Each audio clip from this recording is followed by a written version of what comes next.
Last Sunday, my family and I were having some breakfast at the place of some friends near the Baltic Sea. And while we were having breakfast, we thought about how could we spend the first day of 2023 in a really effective and fun way. So I grabbed the newspapers, I check everything that is happening nearby, and I see there's something that raises my attention, and it's called a New Year's event, a Happy New Year's event in a little village called Karlshagen on the beautiful island of Usedom.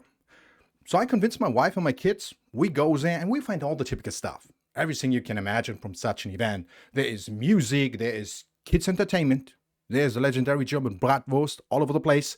And of course, there's this wonderful scenery, the beach. Sun is shining, sky's blue. We have, 14 degree. So we go straight to the beach and decide to have a walk. So we walk and we start collecting mussels, as we always do. It's kind of like a family tradition. Until at one point we get to a stand. I see three people, three obviously old Christmas trees. I hear some background music and I see a big sign. And it tells me today is the Christmas tree throwing competition at 2:30 p.m. Registration open 2 p.m. and right now it's 1:50 p.m. And the coolest thing is the sub headline. It says amazing prices for the top three. My son keeps staring. My son Hugo, 10 years old, keeps staring on those prices subline, having forgotten all the presents he has received on Christmas. Who cares, right? When he can win something else. So he looks up to me after 30 seconds and says, "Dad, I sign up for it. But only if you join me." Me? Me join you? You know what? I think it's a wonderful opportunity to make a fool of myself in front of people I don't even know, doing something I have never done. So I turn to him and I say, "I believe in you, son. You can do it yourself. Daddy has your back." Buddy. Doesn't convince him.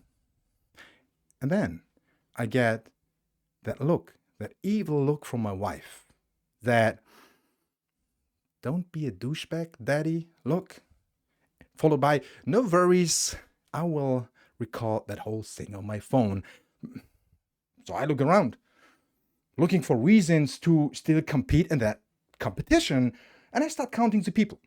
Right? It's only 10 minutes till registration starts, and I count like 12, 13 people, and I think, well, who is interested in watching people throwing old Christmas trees? Probably nobody, so it will be a small event, and if I really mess it up, nobody will ever know about it. So I go, and I sign up together with my son Hugo. 60 minutes later, it's already 20 minutes into the contest, and it's crowded. It's ridiculously crowded. People all over the place. But running away? No, don't want to be a douchebag, Daddy. So I know that it's getting closer. It's almost my turn. I'm the next but one. There's just one guy, another guy, in front of me, and they announce him as, "And here comes Sebastian."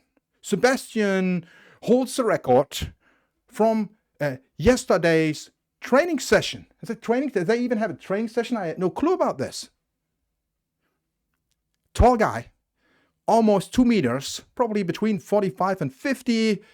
He goes into the arena, and my plan is observe every move that Sebastian does. And he does things differently. He doesn't grab the Christmas tree like a spear. He grabs it on the top. And you know what he does? He swings it.